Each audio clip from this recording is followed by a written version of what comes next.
Class 7 English Grammar, page 151. Conversion of statements into indirect speech. We usually change the reporting verb said into told. আমরা কার কথা বলছি? Statements, simple কথা। তখন কি করি আমরা? সেটটাকে টোল্ড করে দিই। If it is followed by an object, যদি পরে অবজেক্ট থাকে তবে। ঠিক এক্সাম্পল আমরা দেখব। But if there is no object we do not change said, কিন্তু যদি অবজেক্ট না থাকে আমরা সেটটাকে চেঞ্জ করি না। যেমন এই এক্সাম্পলটা দেওয়া আছে, Rohini said I am feeling energetic. তো এখানে সেডের পরে কোনো অবজেক্ট নেই। যদি থাকতো সেড টুর নেহা বা কিছু থাকতো তাহলে টোল্ড করতাম। তা রোহিণী সেড দ্যাট, তারপরে যেমন গ্রামারে form I am feeling present continuous, past continuous হয়ে গেল that she was feeling energetic. একটু পরে পেজটা দেখি, আমি এখানে দেখতে পাচ্ছি না। হ্যাঁ, পরে পেজে আছে, দেখো। Sangeeta said to Hema, I will return your money soon. এখানে আমরা দেখতে পাচ্ছি I will return your money soon মানে একটা ওয়াদা হচ্ছে, প্রমিস হচ্ছে, সেজন্য প্রমিস ওয়ার্ডটা করেছে। বাট ইন কেস যদি আমরা অতটা মাথা না থাকে, ইন জেনারেল আমরা টোল্ড ইউজ করতে পারি। সঙ্গীতা টোল্ড মি না that she would return her money soon, in general বলছি আমি। বাট প্রমিস লিখলে আরো বেটার হচ্ছে, টোল্ড লিখলে ভুল হবে না। Similarly, দেখো beta, he said to the postman, my letter was delivered at the wrong address. তো এখানে আমরা he told the postman, he told, তখন টু হবে না, কিন্তু তখন টু হবে না। তো এখানে একটা কমপ্লেন করছে যে আমার চিঠিটা ভুল ঠিকানায় গেছে। So he complained to the postman that his letter had been delivered at the wrong address. না, এটা বোঝাটা কিন্তু খুব একটা ডিফিকাল্ট নয়, কি কমপ্লেন করছে বা প্রমিস করছে বা রিকোয়েস্ট করছে। এটা আমরা কিন্তু রিপোর্টেড স্পিচটা দেখলেই বুঝতে পারবো যে হ্যাঁ এটা কি বলছে। আরো কিছু ওয়ার্ডস উপরে বক্সে দেওয়া আছে, দেখতে পাচ্ছি admit, point out, state, argue, add, promise, remark, এগুলো বিভিন্ন জায়গায় যেমন সেন্টেন্স वैसा हम लोग ऐड कर सकते हैं। ঠিক আছে, যেগুলো একদম সোজাসুজি সেগুলো করবে, তাছাড়া সিম্পলি টোল্ড বা অবজেক্ট না থাকলে সেড ইউজ করবে। ঠিক আছে, সো এই ধরনের আচ্ছা নিচে ব্লু বক্স একটা দুটো এক্সাম্পল দেখে নিই আমরা। Bhanu said to Jafar, you have achieved a lot in your career. So Bhanu told Jafar that he, জাফরকে বললো তো হি হবে, জাফর, হি মানে Jafar, had achieved a lot in his career. আর একটা কি দিয়েছে, Bhanu told Jafar that Jafar had achieved a lot in his career. মানে গ্রামেটিক্যালি দুটোই কিন্তু ঠিক হবে, কিন্তু বেটার হবে আমরা যদি প্রোনাউন হি লাগিয়ে ইউজ করি। কারণ ইংলিশ গ্রামারে প্রোনাউনটা সেই জন্যই আমরা শিখি। প্রোনাউন কেন ইউজ করি আমরা? সো দ্যাট নামগুলো বারবার রিপিট না হয়। হ্যাঁ, সেই জন্য আমরা প্রোনাউন্সগুলো ইউজ করি। আচ্ছা, এটা তোরা করবি, আবার একবার যদি করেছি আরেকবার করবি ভালোর জন্য। আচ্ছা, তার নিচে কি আছে? Conversions of statements into direct speech. আবার কি বারবার একই জিনিস কি? when changing from indirect to direct speech we usually use say, said as the reporting verb. বলছে changing from indirect to direct speech, indirect থেকে ডাইরেক্ট করলে আমরা কি করি? সে সেডটা ইউজ করি, সে বা সেড। সে কখন? সিম্পল প্রেজেন্ট ইউজ করি, সে বা সেজ হবে। আর যদি পাস্টে থাকে সেডটা ইউজ করি। কখন ইউজ করি? ইনডাইরেক্ট থেকে যখন ডাইরেক্টটা চেঞ্জ করব, উল্টো মানে কোয়েশ্চেন মারছি। এতক্ষণ আমরা ডাইরেক্ট থেকে ইনডাইরেক্ট করছি। If the reporting verb is in the past tense, we make the necessary changes in the direct speech. এটা আমরা আগে পড়েছি, রিপোর্টিং ভার্ব। she said যেমন আমরা এক্সাম্পল পড়ছি, রিপোর্টিং ভার্বটা পাস্টে হলে আমরা যেমন টেন্সের রুল তেমন ফলো করি। আর রিপোর্টিং ভার্ব যদি প্রেজেন্টে আর সিম্পল ফিউচারে থাকে তাহলে কি হয়?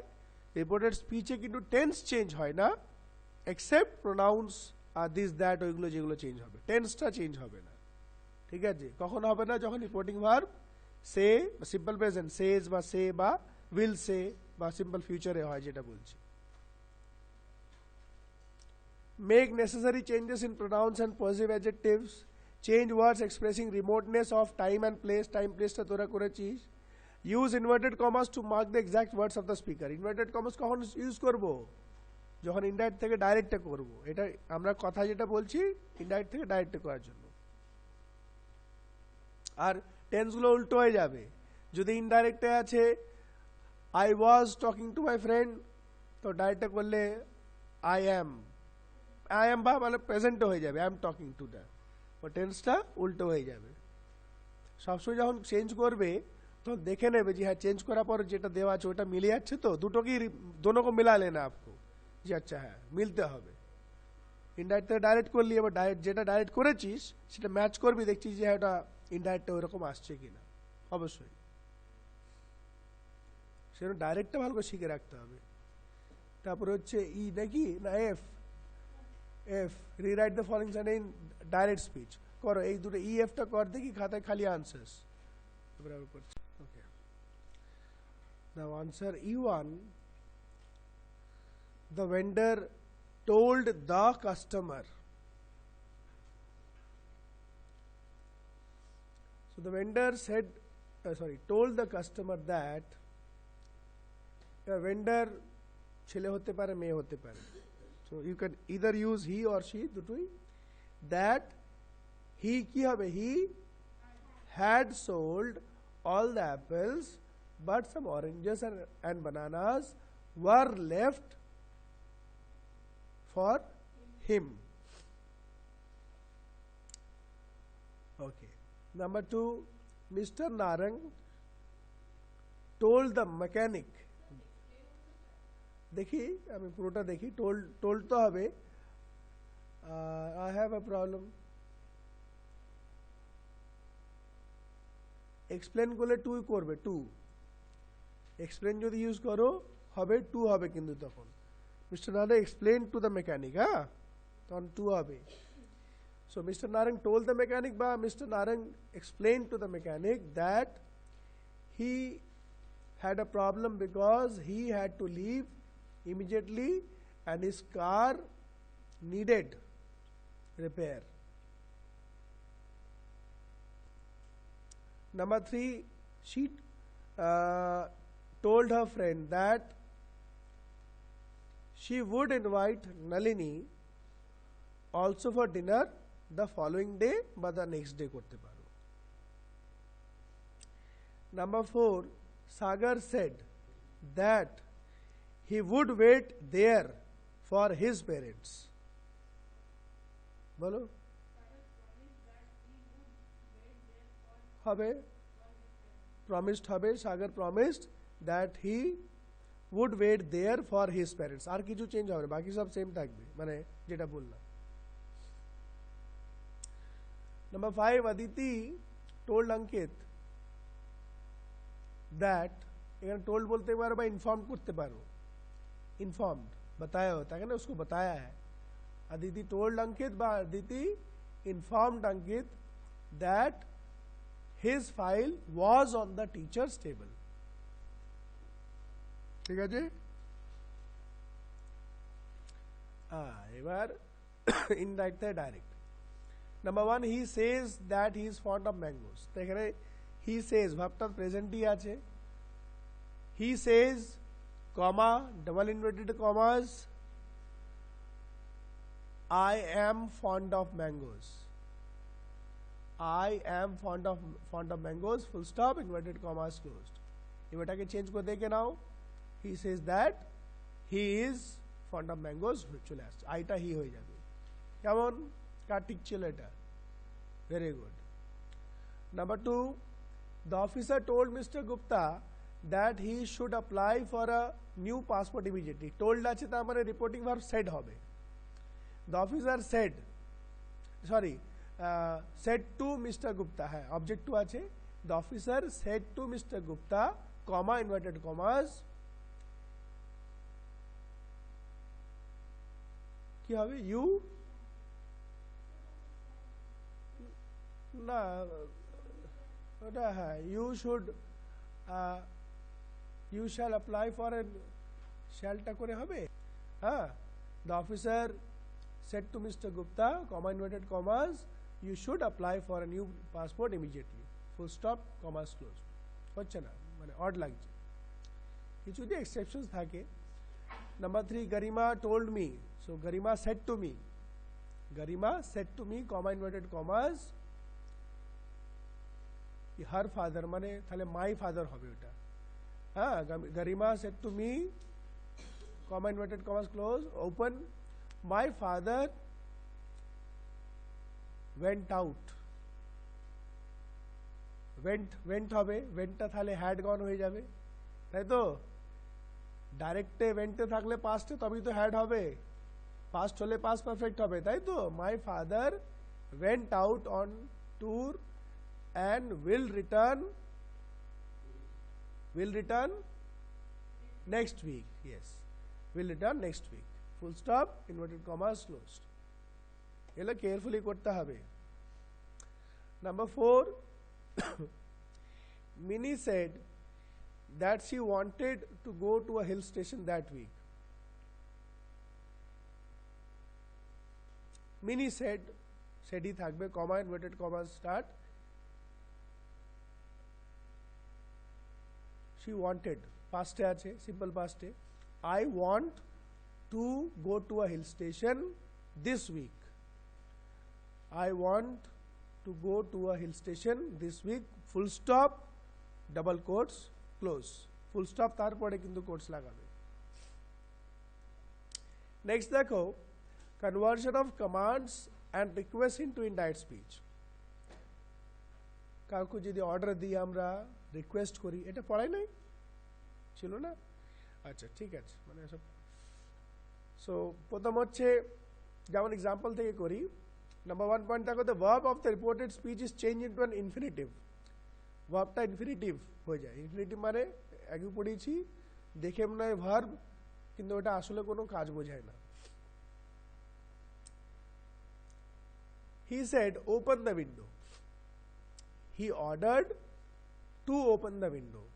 এখানে ইনফিনিটিভে টু ওপেন, মানে টুটা লাগালে, টুটা যদি ইনফিনিটিভ দুভাবে বেশি হয়, একটা আইএনজি জুড়ে একটা টু লাগালে, যেমনি আই অ্যাম ওয়াকিং,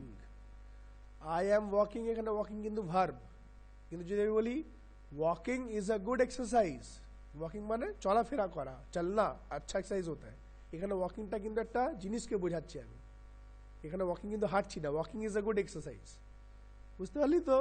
এটা হচ্ছে ইনফিনিটিভ। যাই হোক, অত ইয়া না, এখানে আমরা টু লাগাবো। So he ordered to open the window. অর্ডারটা কেন? এই যে ওপেন দ্য উইন্ডো একটা আদেশ করা হলো। তারপরে number 2, the reporting verb say changes to reporting verbs like ask, command, warn, order, advise.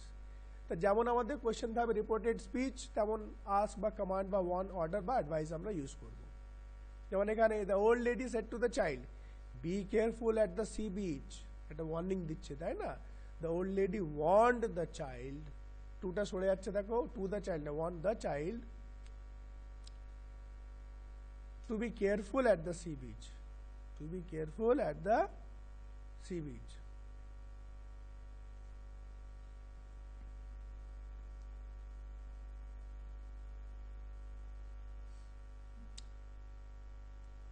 আচ্ছা, নাম্বার 3 কি বলছে? when requests are changed into indirect speech, the reporting verb say changes into request, ask, beg, plead, invite and so on. beg বা plead মানে খুব যখন গিড়গিড়ানা, যখন অনেক বেশি প্রার্থনা করি তখন বেগ বা প্লিডেডটা ইউজ করি, নাহলে আমরা রিকোয়েস্ট ইউজ করবো। যেমন ফার্স্টটা সিম্পল আছে, the compere said to the audience please be seated. Compere মানে যে প্রোগ্রামটা চালাচ্ছে, অ্যানাউন্সমেন্ট যে করে, সে অডিয়েন্সকে রিকোয়েস্ট করলো সবাইকে বসে যেতে। The little girl said to her mother please do not punish me. হ্যাঁ, প্লিজ প্লিজ মা, মেরো না মেরো না। The little girl pleaded with her mother not to punish her. Pleaded with her mother, with use হয়েছে। আর number 4 কি আছে? when statements giving advice are changed into indirect speech. Advice যখন দেওয়া হয়, আমরা তখন ভার্বের জায়গায় অ্যাডভাইস, সাজেস্ট, ওয়ার্ন বা ফরবিড, ফরবিড মানে একদম বারণ করা, এগুলো ইউজ করি। mother said to the child be careful while handling sharp objects. mother advised the child to be careful while handling sharp objects. Rishi told Binay you should discuss the problem with your parents. Rishi suggested that Binay should discuss the problems with his parents. Examples গুলো সবগুলো একবার করে at least ভালো করে পড়ে নেবে।